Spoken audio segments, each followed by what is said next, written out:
My name is Gerdes, and this is a daily brief. So as I look at the Ukrainian Ministry of Defense estimates, their numbers, another 930 Russians are now off the battlefield. And that means that within a week, by next Sunday, they're going to be to 400,000 killed or critically wounded. That's a week before they get to the 2-year mark. Now, what I also keep my eye on is the number of tanks.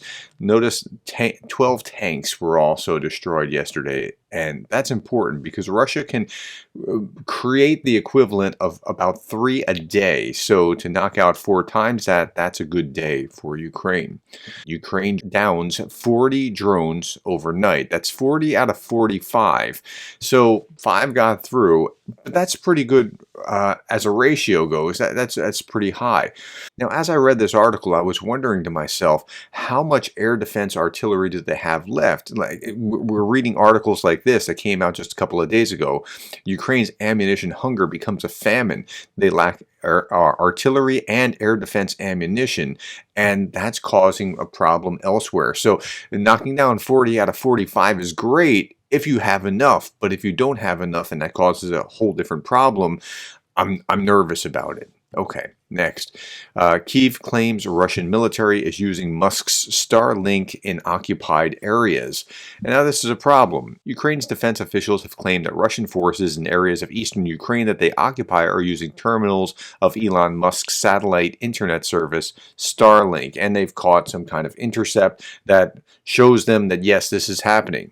Now, SpaceX, which runs the Starlink terminal, said in a statement on February 8th, on X, formerly Twitter, that it does not do business of any kind with the Russian government or its military, and that its service does not work in Russia.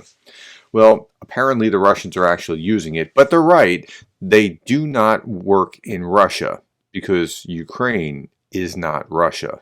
And so if it's in the eastern regions that are occupied, that's still Ukraine, but that the Russians have access to it is a little alarming.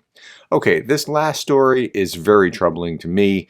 Now, I woke up this morning and didn't know that this had happened last night. I was just checking the news this morning, and I was already wearing my Reagan-Bush 84 shirt. And yes, I am old enough to remember that election. I was a kid, but I remember that election quite well.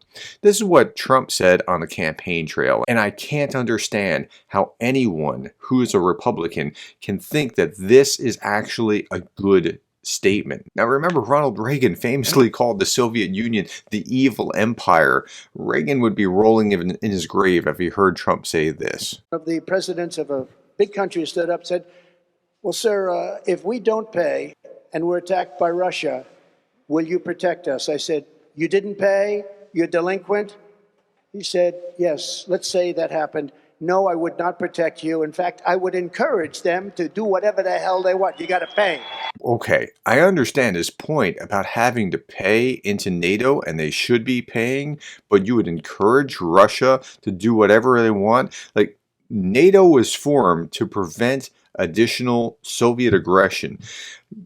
Encouraging Russia to increase their aggression is exactly the opposite of the direction that we should be going. Now, I was watching some of the audience in the crowd. Some were cheering just because they'll cheer for anything Trump has to say. Like, just, he said it, yay. But there was also some look of, huh, on the faces of people in the audience. And I think that they need to experience this cognitive dissonance. Just because he's running as a Republican doesn't mean he's actually championing Republican values. These are not Republican values. Come on, Republicans, we need to stand up and be counted.